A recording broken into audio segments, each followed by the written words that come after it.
Yo people, what's poppin'? Welcome back to Football Therapy with me, your host Jan. I do hope you're doing well as always, really do hope that. Welcome back to Chelsea News. Yes, the daily series here on the channel where I reflect on what's being said about Chelsea. There's a lot, giving you my thoughts on it and as always, more importantly, asking for yours. Today we'll talk a little bit about Maresca's post-match comments after another disappointing result for the Blues, but also transfer stories, general stories. Torino upping the negotiations to purchase Cassidy permanently. The players said yes, says DiMarzio. A little bit of stuff on Wesley Fofana, conflicting reports from him and the manager. How bad is this injury? A little bit on Andre Santos as well. Lots of Chelsea fans asking for him to be recalled. He's having an amazing time, and you can make a good case for actually, as much as we've rightly critiqued the finishing of Jackson lately and praised him for other stuff, I need to say. There's fatigue in the midfield, from good performers just getting tired. And Ben Jacobs went on a Twitter space yesterday, and he talked about Liam Delap as a feeling in the industry that he's Chelsea going to go for him. So that's very exciting, actually, because he's good. He's a good footballer. Hot damn!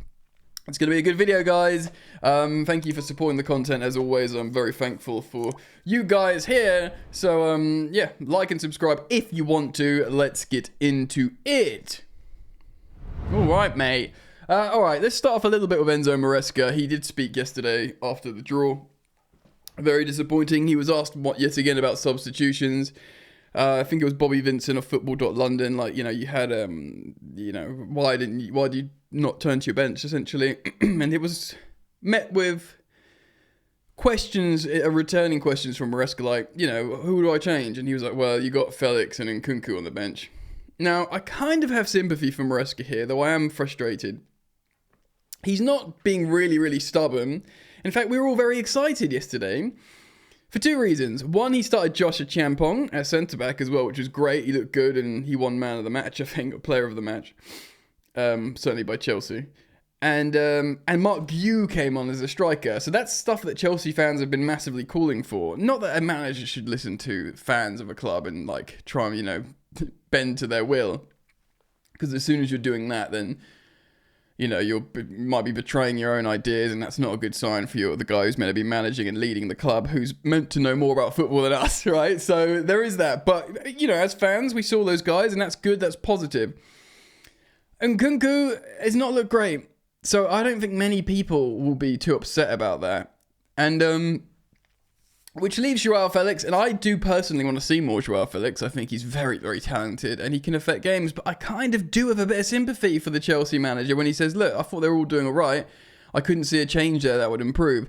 So if we say for those reasons, right, well, just Joao Felix, and it was a delicately poised game state at that point, at 1-0, say, does bringing Joao Felix on make you better? Are you going to be more structurally sound and safe and go on and definitely score the other goal and keep a clean sheet? Or is there a risk that maybe someone a bit mercurial like Joao Felix could put you at risk? Because at the end of the day, I think if he could make substitutions, as in if he had a choice to bring on whoever he wants, he'd bring on another centre forward, a proper, more senior one. He'd probably bring on a different central midfielder, which we're going to talk about in a moment. And something more robust. So I do have sympathy for him. Look, he's not his favourite Chelsea fans. Him not making substitutions early enough or as much is probably the least favourite attribute from Chelsea fans. Is what I'm trying to say. I do kind of have a bit of sympathy in that sense. I wonder once he's learned about the squad, he's bought a couple more, he's got rid of a couple. If he still is stubborn, then sort of judge him a little bit worse. But yeah, I did want to speak about midfield as well, because if we had Lavia, I think things would be different. I'm not saying, Caicedo would always be starting in that right back role, inverting into midfield to join Lavia and Enzo Fernandez. But I think he could just be that guy off the bench, like in a game like yesterday, to alleviate the fatigue in midfield. And with that, that's why a lot of Chelsea fans are asking to recall Andre Santos. Now, he's top of Ligue 1 for ball recoveries per 90. He's got 90, apparently. No other player has as many ball recoveries as Andre Santos, young Brazilian technical midfielder who scores goals. He could be playing the Enzo Fernandez role, but like scoring more goals and being better defensively. Look, I'm not saying he's better than Fernandez. I'm a huge Enzo Fernandez fan. He's been in scintillating form and up until this poor run. I think he's probably just tired, actually, Fernandez. But that midfield reinforcements would be amazing. Now, Strasbourg fans have like protested against Bluco, the ownership, Chelsea's ownership as well, quite a lot, right? And the one probably thing, if you said to them, what's the positive they've given you so far, they'd probably say Andre Santos, because he's been there for a year now, because we loaned him in last Jan, and obviously he was going to have 18 months altogether, and that's kind of a nice loan, an 18 months. You sort of like, it's like a very short contract, you know, have a really long loan. And that was like a benefit, like, oh, we've given you this superstar in midfield, and he's like worn the captain's armband, and, you know, one young player of the month loads and all this stuff. They'd be very pleased about that. But if we like pull him away in a time of need, ooh, mama, they are not going to be happy. We'll see what happens though. Obviously, we shouldn't care. We care about Chelsea, don't we? So that's what we want. So. But would it be good for his development, throwing him in now? He's obviously starting every game over there. It's a good I mean, part of me feels like if he gets recalled, I'd feel like better. I'd feel like a little bit more convinced we can get top 4. But I'd also understand if we keep him there, like, because he's just doing really well, and it's seemingly very good for his development. All right, mate. So before we talk about transfers, I'm going to talk about a little bit with Wesley Fofana, because he has spoken to someone on social media saying he wants to be back in March. And then, you know, there was more negative sounds coming out from the Chelsea manager, sort of indication that you don't know when he'll be back. The reports suggesting he won't be fit at all this season, that Badiashile will come back. There's reports saying that, well, we know that Enzo Maresca said that, you know, Badiashile won't need surgery, whereas we'll see. And then since that, reports have come out suggesting that he was offered surgery, Wesley Fofana, and he rejected it because it would keep him out for the season, definitely. He believes he'll be back March and stuff, and people are speculating that Enzo Maresca is saying otherwise to try and apply pressure onto the Chelsea hierarchy to buy him a centre-back. I'm not sure they will. I think they'll look at Aaron Anselmino. They'll look at Joshua Chiampong. They'll look at, you know, Levi, Tosin, Badiashile returning before the end of the season, and they'll be thinking probably, I think Renato Vega can play centre-back, you know, against lower opposition. There's a lot of options there, but maybe Maresca sees it as so important. He's like, I need a super starter. I need a super starter that can, you know, go next to Levi Colwill and lead. I saw on social media, Con, I believe it was Con, who actually had Ben Jacobs on his space. He was talking about Levi Colwill is 21 years old, and he was asked to be like the leader, the senior centre-back next to Josh Chiampong. Colwill's got a high ceiling, but we need someone to lead him. You know, he needs to be like the young kid. You know, Josh Chiampong can play. Defo, loads of games, but there is an argument that, you know, Tosin, for as great a free transfer as he is, and he is a bit of a leader in training, that he's sort of got this very known ceiling as a 27-year-old, and maybe we just need that sort of really, really good centre-back that fits the style, and it's not an 18-year-old at Chiampong, and it's not a 19-year-old Anselmino, and it's not a 21-year-old Levi Colwill who's supposed to be the senior centre-back. And it's not, you know, I didn't even mention Disassi a moment ago, because he rightly incorrectly dropped for that game yesterday.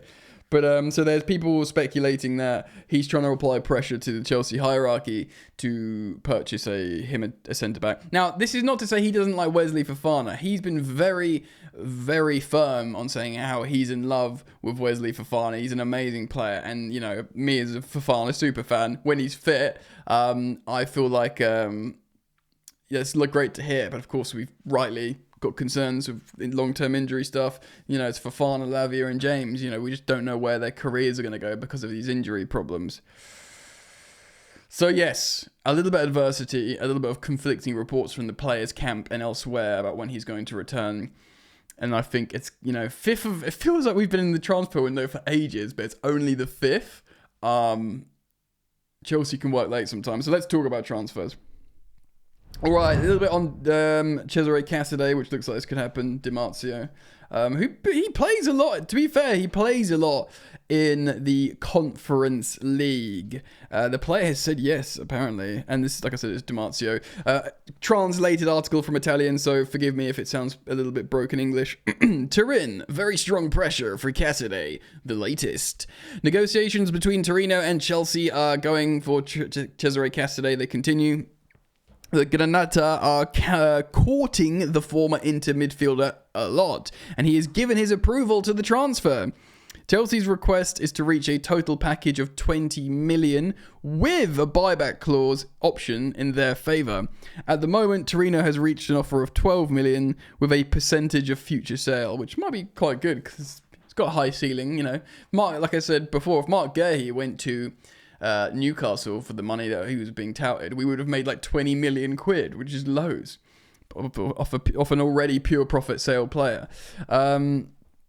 So yeah, I think we spent, how much did we spend on Casadei? More than 12 million. So we'd probably 20 million would be a profit what Chelsea are asking for. There is still a gap between the English demand and their offer, but we will try and close the deal halfway. New contacts between the parties are expected Tuesday and Wednesday, so going into next week. In the meantime, as mentioned, the footballer said yes to Torino and has given the priority to them, who are courting him fiercely. He's got 6 appearances between the Cup and Conference League this season, not played in the Premier League. Obviously wants to play in the Premier League.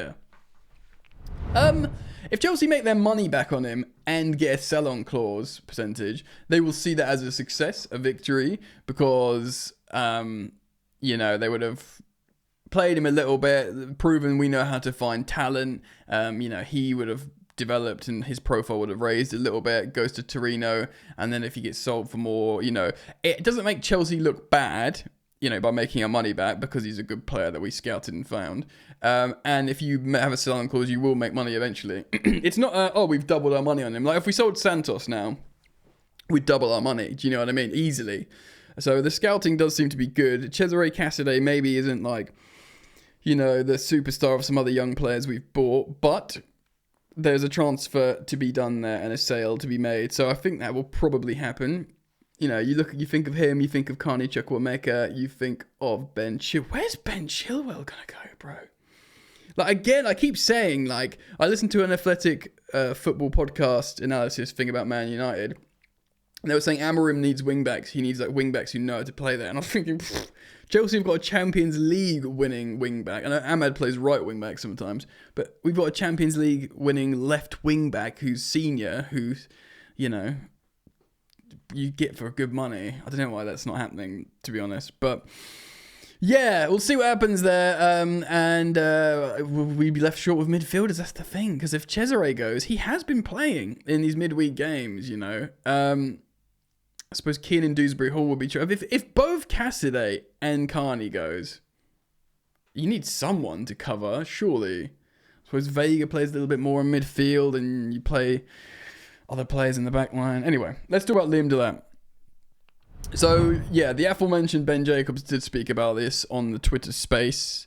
There's a and Cy Phillips writes there's a feeling in the industry as well that Chelsea are going to move for, well, that's what Ben Jacobs said, for Liam Delap. So he said yesterday evening about this.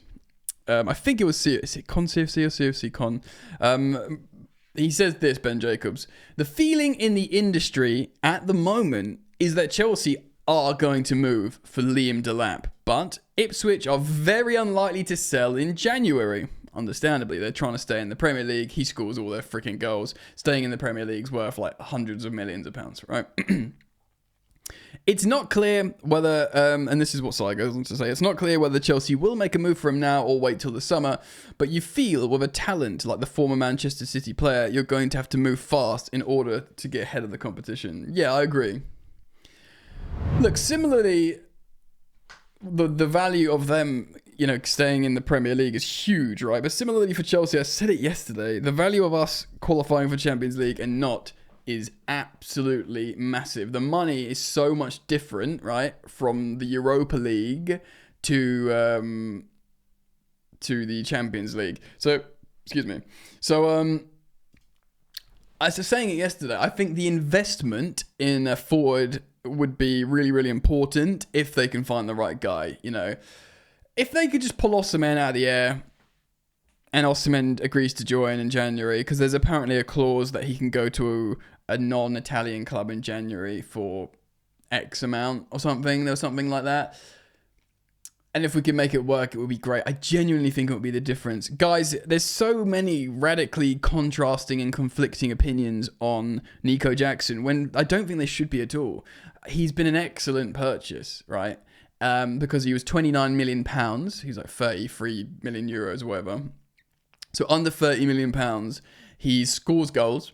He's always available, he's always fit, and he works very hard, and he retains tactical information very well. He knows exactly how Maresca wants to play. His pressing actions are really, really elite. He's a manager's dream in that sense, and he's just a great player and a great purchase, and he's still young, and it'll get better, and who knows how good he could be. He could be leading Chelsea's line for like 8 years at some point. Right now, I think there's too much pressure on him. I think although we all looked at Nkunku as a senior, more high-profile Galactico forward, it just doesn't work in terms of playing profile, and that's fine. But again, like the youth for the back, we just need a sprinkle of experience, maybe to alleviate the pressure off Nico Jackson. Heck, dare I say it, teach him something. You know, he's learning well, but maybe he just has like, you know, another African striker, you know, a bit of a legend in Osimhen next to him. Like, yeah, I'll show you. Just do it like this. Start watching me how I play. See how I received the ball from Palmer there? See how I finished after that Neto cutback? That's what you got to do. You're doing this. Although they'll be, you know, in competition with each other. But he can, just from being training with these guys and being in competition with them, you will learn, develop, and you will get better. I wouldn't be so firm on trying to sign the striker now if I didn't think top four was in the balance. You know, top four's in the balance. For me, right, Liverpool, Arsenal, and Man City, because of Man City have woken up, are all getting top four, right? They are all getting top four. Newcastle look really good. Yeah, they've got no Europe. They've completely sorted out their midfield with Tonali. Isak is like, you talk about strikers being the difference to get you in the top four. Isak's like the form striker in the league. You consider that all together, like, we could finish sixth. Do you know what I mean? And we'd be gutted. We would be gutted. We could finish fifth, and hopefully that still gets you Champions League qualifications, but you don't want to put the farm on that right now. But you'd be gutted. And like I said, the money difference is so worth it, the investment of a striker. Anyway, I'll leave it to you guys. Let me know what you think. Please do leave your comments. Thank you for liking and subscribing. Do keep it locked to this channel over the next weeks, months, heck, years, because I'll hopefully bring you the most relevant news as quick as possible. All right, peace.